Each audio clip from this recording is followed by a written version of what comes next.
Hello, ఎవరు? మీరే కదండి ఇప్పుడు ఫోన్ చేశారు. నా పేరు కళ్యాణ్ అండి, శివశక్తి ఆర్గనైజేషన్. సార్ మీ వీడియోలు అన్ని చూస్తున్నాను సార్, అయితే చాలా బాగున్నాయి సార్. నేను చిన్నప్పటి నుంచి చూశాను. అదే ఆ చర్చీలు అంటే నేను హిందువే, అయితే అన్ని మన కళ్ళ ముందే కదా జరుగుతూ ఉంటాయి, చర్చీలు కానీ ఫాస్టర్స్ కానీ ప్రేయర్స్ కానీ. అయితే చిన్నప్పటి నుంచి సరదాగా వెళ్ళేదాన్ని. ఎక్కడ అంటే ఇంటి పక్కన వాళ్ళు ఎవరైనా ప్రేయర్ పెట్టుకుంటే నేను వెళ్ళి కూర్చునేదాన్ని. అంటే పిలిచేవాళ్ళు కదా, పిల్లలు కూడా అందరు రండి రండి అంటూ కూడా పిలిచేవాళ్ళు. వాళ్ళు పిలవడం అంతా వెళ్ళటం, పాటలు పాడటం, వాళ్ళు ప్రే చేసినంతసేపు ఉండటం, లాస్ట్ లో వాళ్ళు ఏమన్నా ఇస్తారు కదా బూందీ అని లడ్డు అని, అలాంటివి తీసుకొని వచ్చేయడం. అప్పుడు నాకు దేవుడు యేసయ్య మీద ఒక అభిప్రాయం, మనందరికి ఎలాగ దేవుడు ఆయన ఒక దేవుడు. అయితే నేను పెరిగి పెద్ద అవుతుండగా మా అమ్మకు సొంత అక్క, ఆవిడ లైఫ్ లో ఒకటి జరిగింది. ఏంటి, మా పెద్దనాన్న గారు వాళ్ళ సొంత తమ్ముడు భార్యని ఇష్టపడి మా పెద్దమ్మని హింసించడం, కొట్టడం ఇట్లాంటివి చేస్తున్నారు. చేస్తుంటే అది పెద్ద మనిషిలో పెట్టి అది ఇదంటే వాళ్ళ ఆవిడ అమ్మ నాన్న వచ్చి, మేము మీ ఆయన్ని చూసే వాళ్ళ తమ్ముడికి ఇచ్చి చేసాము, వాళ్ళ తమ్ముడి నుంచి చూసి కాదు మేము చేసింది అని చెప్పి అడ్డం తిరిగారు. అయితే హిందువుల్లో ఉన్న క్వాలిటీ ఏంటంటే సార్, గొడవని పెంచుకోరు. చెడు అంటే వదిలించుకోవడానికే చూస్తారు ఎక్కువగా. సరే వాళ్ళు పబ్లిక్ గా చెప్పారు, మన అల్లుడిని చూసి ఇచ్చారంట వాళ్ళ పిల్లని, వాళ్ళ అల్లుడిని చూసి కాదు కదా. సరే మన అమ్మాయి మెతక, వాళ్ళ అమ్మాయి గడుసు, మన అల్లుడు కూడా తనని ఇష్టపడుతున్నాడు, వాళ్ళిద్దరు ఒకరినొకరికి ఇష్టపడేటప్పుడు ఇది లైఫ్ లాంగ్ ఉండేది, సర్దుబాటు జరగదు, ఇక మన అమ్మాయి లైఫ్ లాంగ్ కష్టాలే పడాలి అని చెప్పి పిల్లలతో సహా ఇంటికి తెచ్చేసుకున్నారు. అతను మళ్ళీ బయట అతను కాదు సార్, సొంత చెల్లి కొడుకే ఇచ్చారు కూతుర్ని, చెల్లెలు కొడుకే అతను. ఆవిడ పడే బాధలన్నీ చూసి క్రిస్టియన్స్, నువ్వు బాప్టిజం తీసుకుంటే మీ ఆయన ఆవిడ వదిలేస్తాడు, నిన్ను నీ పిల్లల్ని చూసుకుంటాడు అని ఆవిడని బాగా నమ్మించారు. ఆవిడ ఏం చేసింది, ఎవరైనా మనం కష్టాలు పడుతున్నాం, బాప్టిజమే ఇచ్చేసారు, తీసుకెళ్లిపోయి నీళ్ళల్లో చెరువులో స్నానం చేయించేసి తెల్ల చీర కట్టి పంపించేశారు. అప్పటి వరకు గొడవలే అయ్యేవి. ఏంటి, ఆవిడకి ఈవిడికి ఏదో కొంచెం తేడా వచ్చి ఆవిడతో ఉంటున్నానని తెలిసి చిన్న చితక మాటలతో గొడవలు అయ్యాయి. ఎప్పుడైతే ఈవిడ తెల్ల చీర కట్టుకొని ఇంటికి వచ్చిందో, ఇదిగో నేను బ్రతికుండగా నువ్వు తెల్ల చీర కట్టావు అంటే నేను చనిపోయినట్టే లెక్క, ఇంక నువ్వు నా భార్య కాదు, నేను నీ భర్త కాదని విడాకులు ఇచ్చేసారు. చూడండి ఎలా ఉందో. అయితే ఆవిడకి అంటే వాళ్ళ మాట తీరు అలా ఉంటుందో, మన మైండ్ సెట్ అంత వీకో తెలీదు. ఆవిడ భర్త వదిలేసినా కూడా ఆ రోజు నుంచి ఆవిడ చివరి క్షణం వరకు, ఆవిడ చనిపోయే వరకు క్రిస్టియన్ గానే ఉంది. అంటే వాళ్ళు అట్లా మోటివేట్ చేస్తారు, మోటివేషన్ అలా ఉంది. అయితే ఆవిడ భర్త వదిలేసిన తర్వాత పుట్టింటికి వచ్చాక అన్నదమ్ములు పెళ్లిళ్ళు అవుతుంటే ఇక వదిలికి ఆవిడకి మాట పెరిగి లైఫ్ చాలా ఇదిగా ఉంటే విజయవాడ తీసుకొచ్చేసాము పల్లెటూరు నుంచి. ఇక్కడ ఇళ్లలో పని చేసుకుంటూ పిల్లలు పెంచుకుంటుంది, అయిపోయింది. అయితే ఇళ్లలో పనిచేస్తూ కూడా ఇక్కడ చర్చిలో ఒక చోట ఒకే చర్చికి అలవాటు పడి ఆ చర్చిలో ఏం చేస్తుందంటే వారం కడిగి శుభ్రంగా చర్చిని క్లీన్ చేసి వచ్చే వాళ్ళకి మంచినీళ్ళు పెట్టడం, ఏ పని ఉన్నా పని మనిషిని పెట్టుకునే అవసరం లేకుండా ఈవిడే చేసేది.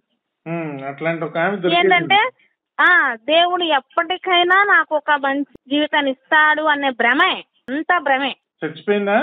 చర్చి వాళ్ళ వల్లే చనిపోయింది సార్. ఆవిడ చావు కాను కూడా చర్చి.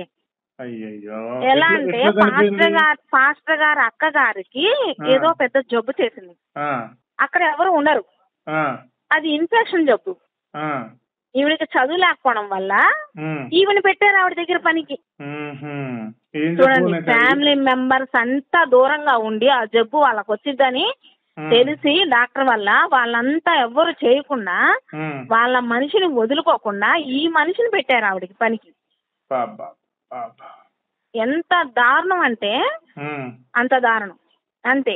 కొన్ని రోజులు మంచంలో లేవలేకుండా పడుకున్నప్పుడు అయితే ఆ జబ్బు కూడా చెప్పేశారు డాక్టర్స్. బాగా వీక్ అయిపోయి మంచంలో పడితే మేము తీసుకెళ్ళాము, చూయించాము, 20,000 ఖర్చు అయింది. అయితే ఇది ఇలాంటి జబ్బు అమ్మా, మందులు వాడితేనే తగ్గిద్ది, లేకపోతే ఆవిడ ఎప్పటికైనా చనిపోయిద్ది, లివర్ డ్యామేజ్ అయిపోద్ది అని చెప్పారు.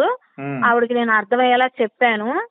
చెప్తే లేచి పని చేసుకునే వరకు మందులు వేసుకునే సార్. లేచి పని చేసుకోగలుగుతున్నాను అనేసరికి మందులు మానేసేది. అదేమంటే లివర్ డ్యామేజ్ చేసేది. అలే సార్, వాళ్ళు ఏం చేస్తున్నారంటే తలమ చేయబడుతున్నారు, ప్రార్థన చేస్తున్నారు. నీకు తగ్గిపోయింది, నీకు స్వస్థత వచ్చేసింది, నిన్నేసే రక్షించేస్తాడు. ఆవిడతో పాటు నేను ఎప్పుడు వెళ్ళలేదు. వాళ్ళు ఎలా మోటివేట్ చేస్తున్నారు కూడా నాకు తెలియదు, లేకపోతే అది కూడా చెప్పేదాన్ని. ఇప్పుడు ఆవిడ వెళ్ళేది కానీ మేము వెళ్ళేవాళ్ళం కాదు. 8 సంవత్సరాలు ఒకే చర్చిలో ఇంత సేవ చేసిన సేవకురాలు 2 సంవత్సరాలు వేరే ప్రాంతానికి వెళ్ళి అక్కడ చర్చికి వెళ్ళింది ఆవిడ. అక్కడ చర్చికి వెళ్ళిన తర్వాత ఇక మేము కూడా లేముగా టాబ్లెట్లు ఇవ్వటానికి కానీ, ఆవిడ పరిస్థితి తెలిసిన మేము దగ్గర లేముగా. ఆవిడ ఒంట్లో బాగా పోయేసరికి అక్కడ ఎవరు పట్టించుకోవాలా. తీసుకెళ్లిన అతను కూడా చర్చిలోకే వెళ్తాడు. వీళ్ళని తీసుకెళ్లిన అతను కూడా చర్చికే వెళ్తాడు. చర్చికి తీసుకెళ్తున్నాడు, ప్రార్థనకు తీసుకెళ్తున్నాడు. కానీ ఈవిడికి బాగోపోతే మాత్రం ప్రార్థన చేపిస్తున్నాడు. ఇంటికి పాస్టర్ని తీసుకొస్తున్నాడు. మంచంలో ఉన్న ఆవిడికి ప్రేయర్ చేపిస్తున్నాడు. మందులు ఇప్పించట్లా. కొడుకు తాగడానికి డబ్బులు ఇస్తున్నాడు, పని చేయించుకొని. కొడుకు తాగడానికి డబ్బులు ఇస్తున్నాడు, తల్లికి హాస్పిటల్ డబ్బులు పెట్టట్లా, పని చేయించుకుంటున్నాడు కొడుకుతో. చూడండి, 12 ఏళ్ల పిల్లకి పెళ్లి చేశారు చర్చిలో. అసలు 12 ఏళ్ల పిల్లకి మ్యారేజ్ చేయొచ్చా? అయితే అక్కడ సివియర్ అయిపోయి ఇక అక్కడ ఆవిడ మంచంలో ఉంటే చేసేవాళ్ళు లేక, కొడుకే కదా చేసుకోలేక మా ఇంటికి పంపించారు. మాకు ఆల్రెడీ ఆవిడ పరిస్థితి తెలుసు కదా అని చెప్పేసి, ఇంత సివియర్ గా ఉంది, ఆవిడకి లివర్ డ్యామేజ్ అయిపోయి ఉంటది అని చెప్పి మేము అమ్మటే హాస్పిటల్ పంపించేసాం. జాయిన్ చేసేసాను నేను. ఆవిడ చివరి క్షణాలు ఇక 2 రోజులే ఉంది హాస్పిటల్లో. మేము జాయిన్ చేసాము, మనీ కట్టాము. ఇక తీసుకెళ్లిన పాస్టర్ గారు, అక్కడ వెళ్ళే చర్చి పాస్టర్ గారు హాస్పిటల్కి వచ్చారంట, ప్రేయర్ చేశారంట. ఇంకా నీకేం లేదు, స్వస్థత చెందుతావు, నువ్వు కోలుకుంటావు, ఇంకో 2 రోజులు ఇంటికి వస్తావని చెప్పారంట. అయితే అక్కడ వాళ్ళ అమ్మాయి ఉంది, నేను లేను, చంటి బిడ్డలు తల్లిని కాబట్టి నేను లేను. కూతుర్ని పెట్టాను, నేను జాయిన్ చేశాను. వాళ్ళు ప్రేయర్ చేసి వెళ్ళిపోగానే ఆవిడ చనిపోయింది. చనిపోతే వెళ్ళిపోయారు కదా సార్, వెళ్ళిపోయిన వాళ్ళకి నేను ఫోన్ చేశా. మరి పాస్టర్ గారు తీసుకెళ్ళిన అతను కూడా పాస్టరే కదా. మరి ఆవిడ మతస్థురాలు. మనం ఎంత కాదనుకున్నా అన్ని సంవత్సరాలు అందులో ఉన్నావిని మనం హిందూ సాంప్రదాయ ప్రకారం ఏం చేయలేం కదా, మట్టి చేయలేం. నేను ఒకదాన్నే ఉన్నాను. మా అమ్మ మా నాన్న వ్యాపారానికి వెళ్ళిపోయారు.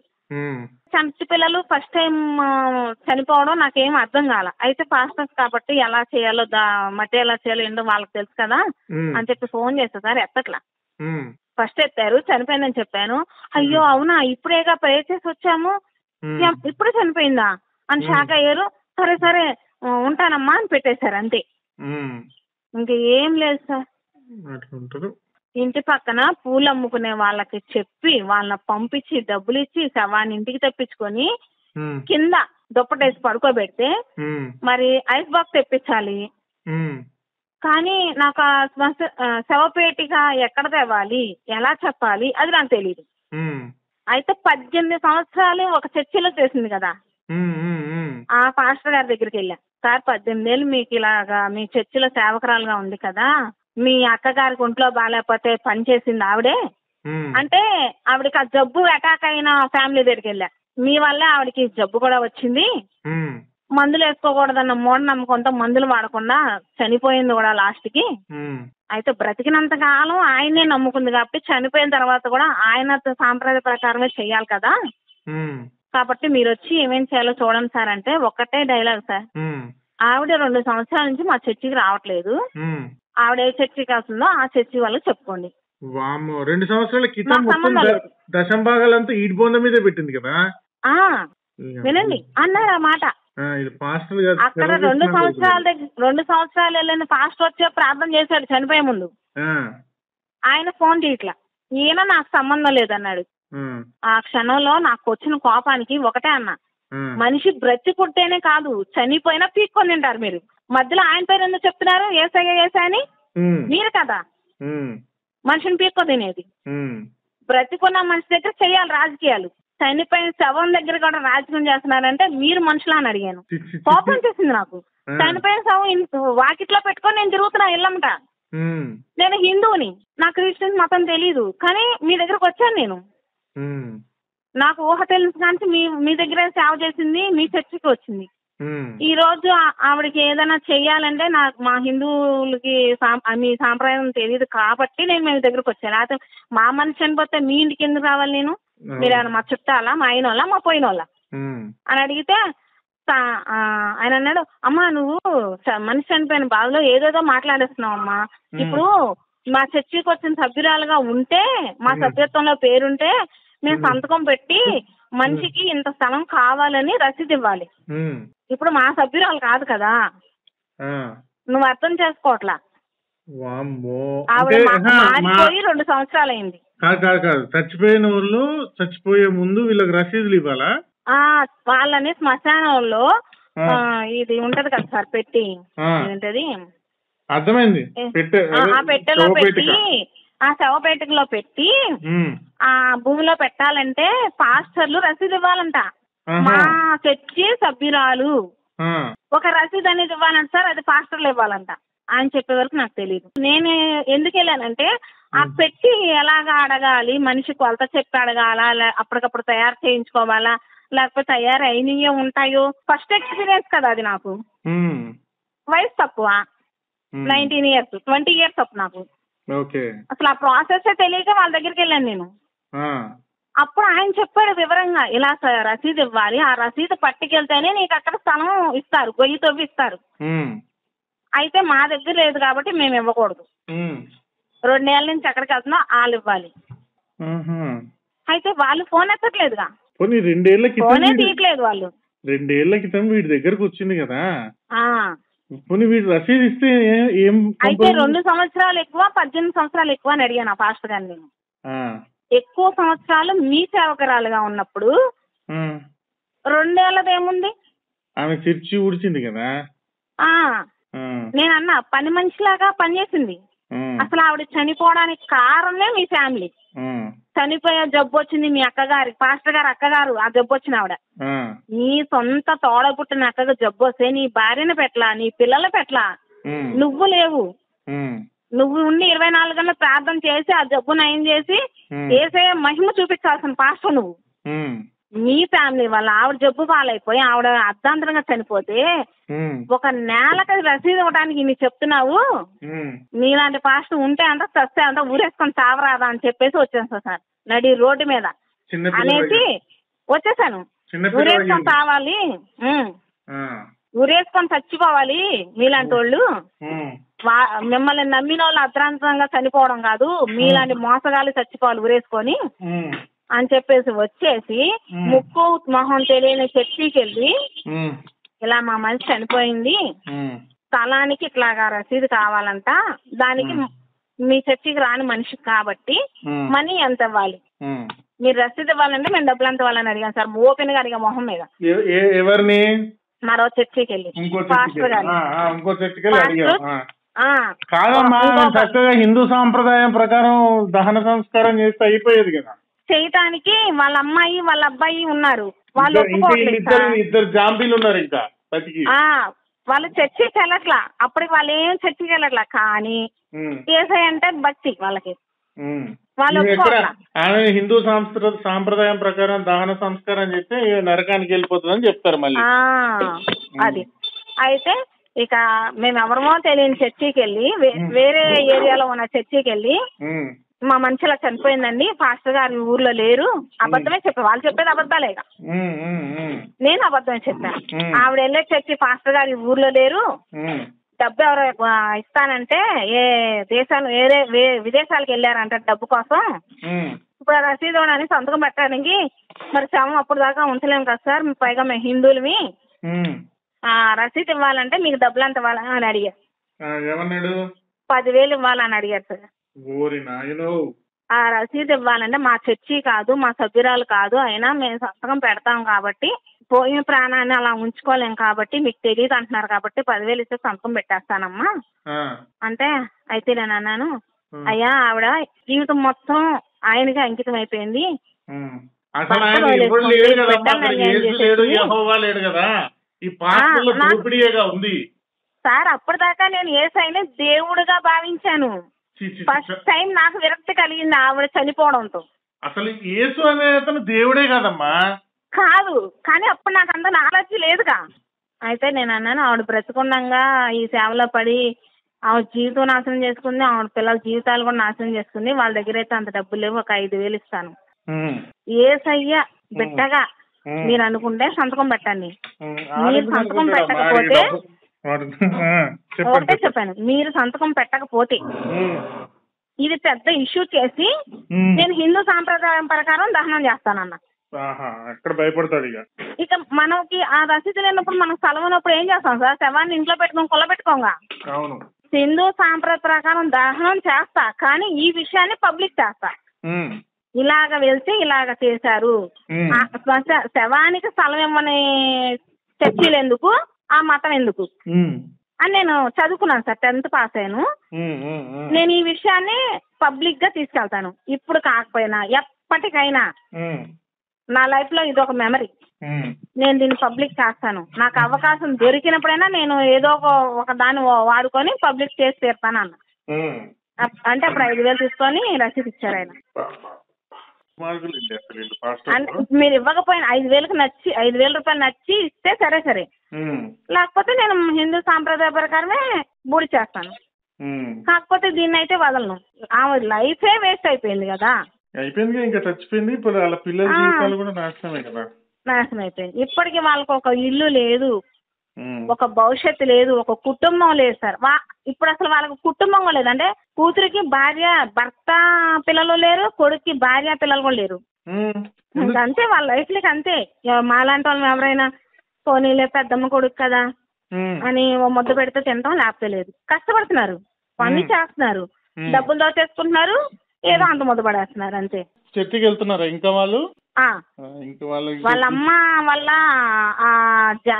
జబ్బు అనేది అంటేసింది.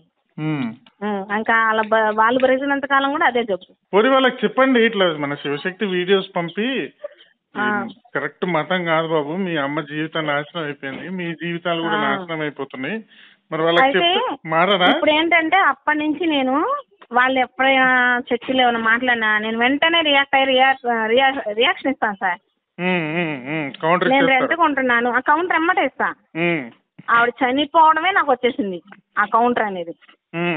నేను ఇల్లు మారుతూ ఒకసారి క్రిస్టియన్స్ ఇంటికి వెళ్ళి, ఏమన్నా ఇక్కడ టూలెట్ బోర్డు పెట్టారు, ఇల్లు అతికిస్తారా అని. ఆడ నా ఫేస్ చూసి బొట్టు ఉందని, మేము హిందువులకి ఇవ్వం ఏంటంటే అన్న. మేము పూజలు చేసే వాళ్ళకి విగ్రహారతులకి ఇవ్వము అన్న. ఆ మాట మీద సార్ నేను అన్న డైలాగ్ వినండి.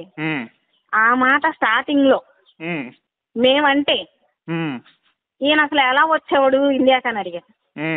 స్టార్టింగ్ లో హిందువుల ఇల్లు అద్దెకి తీసుకొని, హిందూ పక్క పోర్షన్ లో అద్దెలకు తీసుకునే కదా స్టార్ట్ చేశారు. ఈ మాట స్టార్టింగ్ లో అప్పుడు ఈ హిందువులు అనకపోవడం వల్లే ఈ రోజు మీరు అనగలుగుతున్నారు.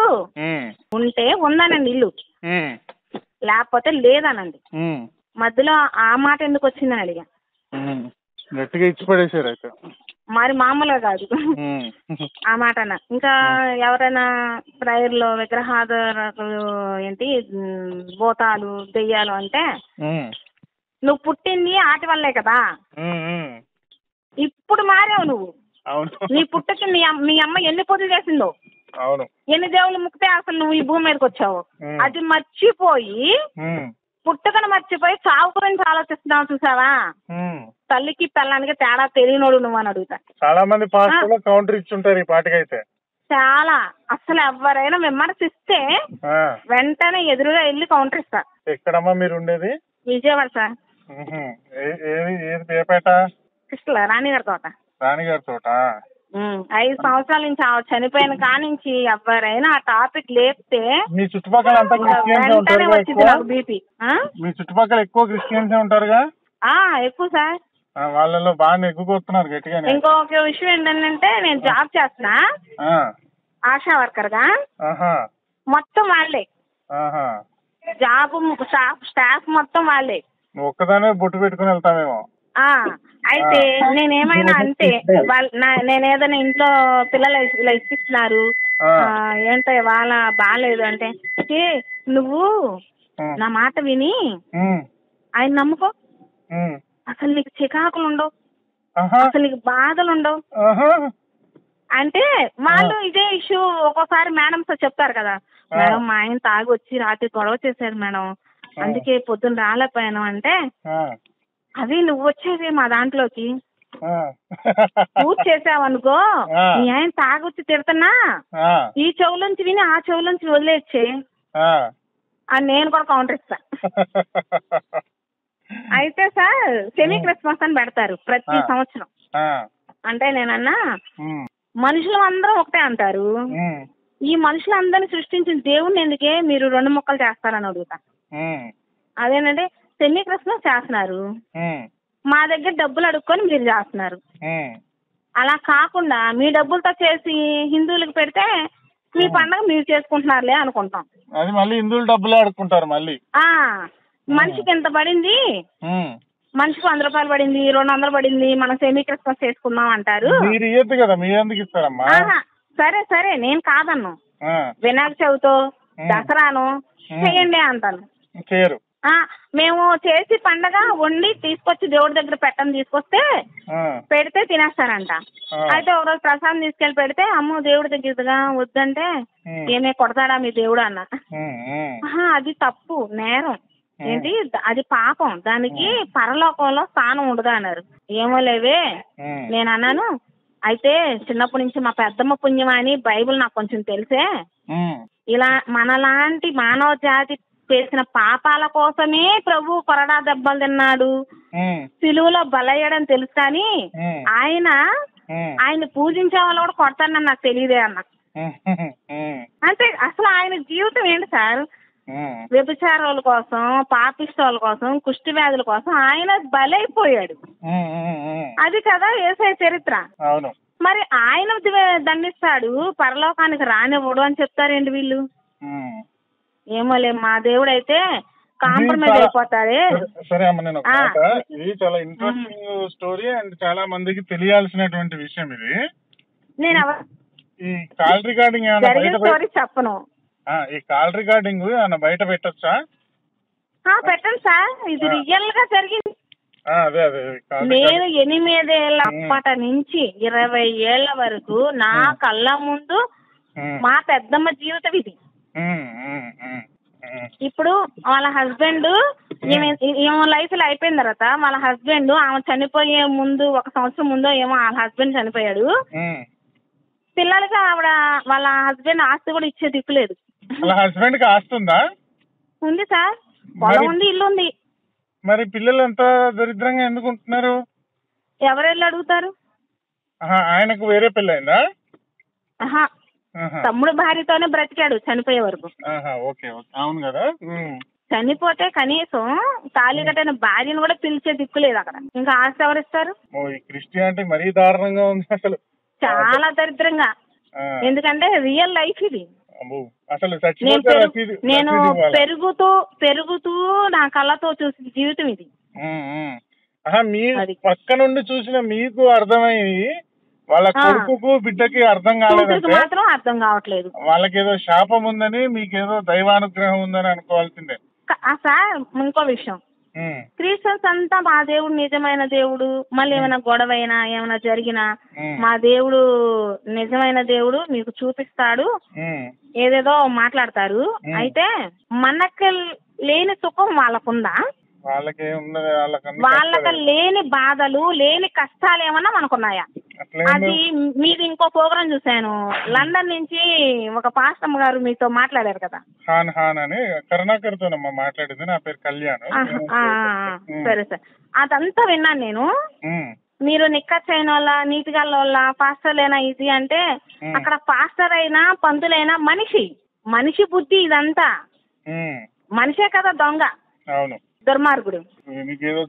మంచి చెడు ఉన్నది మనుషుల్లో, దేవుళ్ళో కాదు. అది ఆవిడకి తెలియట్లా. నీకేదో పూర్వజన్మ జ్ఞానం ఉంది తల్లి. చిన్నప్పటి నుంచి చూసిన లైఫ్ సార్. మీరు అప్పుడు అక్కడ కౌంటర్ మీరు ఇవ్వలేకపోతున్నారని నేను చాలా ఫీల్ అవుతున్నా. ఏమని? ఏసయ్య కాదు ఇక టాపిక్, హిందూ దేవుడు కాదు టాపిక్, మనిషి. అది పంతుల పాస్టర్ మసీదుకి వెళ్ళే ఆయన కాదు, మనిషే మనిషిని మోసం చేస్తున్నాడు, మనిషే మనిషిని డైవర్ట్ చేస్తున్నాడు. ఇక్కడ ఫైనల్ గా ఇప్పుడు చేయగలిగింది ఏంటంటే అసలు నువ్వు వాళ్ళ కొడుకు బిడ్డ ఉన్నారు కదా, వాళ్ళకు కొంత జ్ఞానోదయం అయ్యేలాగా 4 విషయాలు మంచి విషయాలు చెప్పి వాళ్ళని చర్చి పోకుండా ఆపి వాళ్ళని కొంత చెప్తున్నా సార్. నేనైతే వాళ్ళ మనవరాలను కూడా అదో పనిలో ఉన్నా, వాళ్ళని లైఫ్ అంటే ఏంటో ముందు తెలుసుకోండి, ఎలా బ్రతకాలో తెలుసుకోండి, అది తెలుసుకుంటే దేవుడు తర్వాత. అంటే నా కష్టం నేను చేస్తున్నాను, ఆ కష్టంలో నువ్వు సాయం ఉండు అనేవాడే దేవుడు. నేను చేసే పనికి నాకు ఒళ్ళు నొప్పి వస్తే నువ్వు కొంచెం సాయం ఉండి నాకు ఒళ్ళు నొప్పి తెలియకుండా చూసుకో దేవుడా. నన్ను పుట్టించిన దేవుడివే కదా, నువ్వు లేకుండా ఏ మనిషి పుట్టడు. దేవుడు అనేవాడు ఉన్నాడు, కానీ ఆ దేవుడు ఏ రూపంలో ఉన్నాడు ఏ మనిషి చూడలేదు ఇంతవరకు. సరే సరే, ఎవరు చూసారు పక్కన పెట్టేసేద్దాంలే అమ్మా. ఈ విషయం వరకు నేను మీ పేరును ఊరు అది కట్ చేసి పెట్టండి సార్, నేను మన ఛానల్లో పెడతాను. సావు దగ్గర సార్ ఇంకో విషయం, పాస్టర్ల అడ్రస్ చెప్తాను నేను, మీరు పెడతానంటున్నారు కాబట్టి. చెప్పండి. 18 సంవత్సరాలు పనిచేసిన church Pentecost church, Kuddus Nagar okay. Kedarasarpeta fruit market దగ్గర ఉన్న కుద్దూస్ నగర్ లో ఓకే. 2 సంవత్సరాలు వెళ్ళింది. రామవరపాడు రైల్వే ట్రాక్ ఉంది కదా, ఆ రైల్వే ట్రాక్ దగ్గర ఉన్న చర్చి. కాకపోతే చర్చి పేరు పాస్టర్ తెలియదు, నేను ఎప్పుడు వెళ్ళలేదు. 18 సంవత్సరాలు పనిచేసిన పాస్టర్ పేరు తెలియదు సార్, నేను ఎప్పుడు వెళ్ళలేదు కదా, ఆవిడ వెళ్ళటమే కదా. నీ దగ్గర 5,000 తీసుకుని రసీదు ఇచ్చిన పాస్టర్ చర్చి? ఆ చర్చి వచ్చి కంసాలపేట. ఓకే, వాడి పేరు తెలియదు సార్, మనం ఫస్ట్ టైం ఆ రోజు అడగడానికే వెళ్ళాం అంతే. ఆ చర్చి మరి కొత్తదో పాతదో కూడా తెలియదు. ఈ 18 సంవత్సరాలు మాత్రం చాలా పాత చర్చి. అయితే ఈ మధ్య నేను ఆ ఏరియాకి వెళ్ళినప్పుడు తెలుసుకున్న విషయం ఏంటంటే, వాళ్ళ వైఫ్ అనారోగ్యంతో చనిపోయింది, వాళ్ళ కూతుర్లు కూడా భర్తలను వదిలేసి పుట్టింట్లోనే ఉండి ఇక ఇలాగే చర్చికి వచ్చే వాళ్ళ తల మీద చేతులు పెట్టి మోసాలు చేస్తూ బతికేస్తున్నారు. ఏంటంటే వచ్చే డబ్బుతో బతుకుతున్నారు రాయల్టీగా, ఫ్యూచర్ ఏం లేదు. జనాలు ఎప్పుడు రియలైజ్ అవుతారో ఈ పాస్టర్లు అందరూ బిచ్చగా లేకపోతారు ఆ రోజు నుంచి. ఉంటానమ్మా మరి నేను. సరే సార్.